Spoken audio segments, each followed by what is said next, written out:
Hello mga madam, for today's video, ang lulutuin po natin ay ginataang tulingan. Ito po yung mga ricados. Yan, una ang gagawin natin, yan.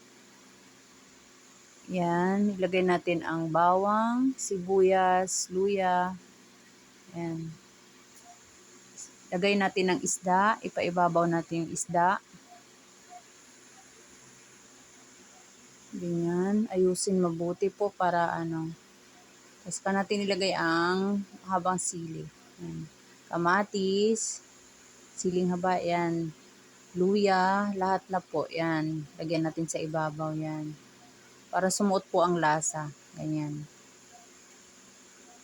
Tapos, dagdagan po natin ng suka.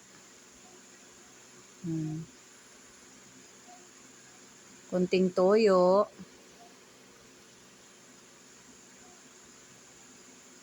Ganyan. Dagdagan po natin ng kunting tubig para hindi po siya dry. Saka dagdag ng ginisa mix. Kunting asin ulit.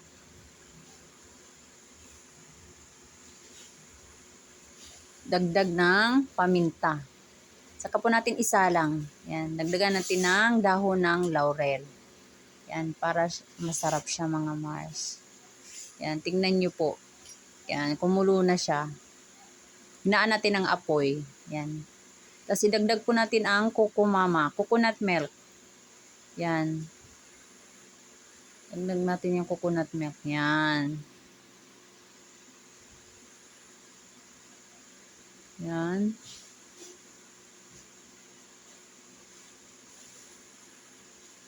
Tapos dagdagan po natin ng kunting mantika para medyo masarap. Tapos yan, kuluin natin ulit. Siguraduhin natin na siya.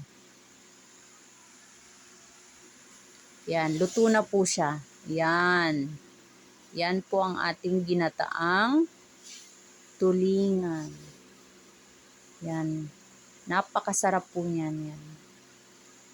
Yan po. Napakabilis lang siya gawin. Napakadali.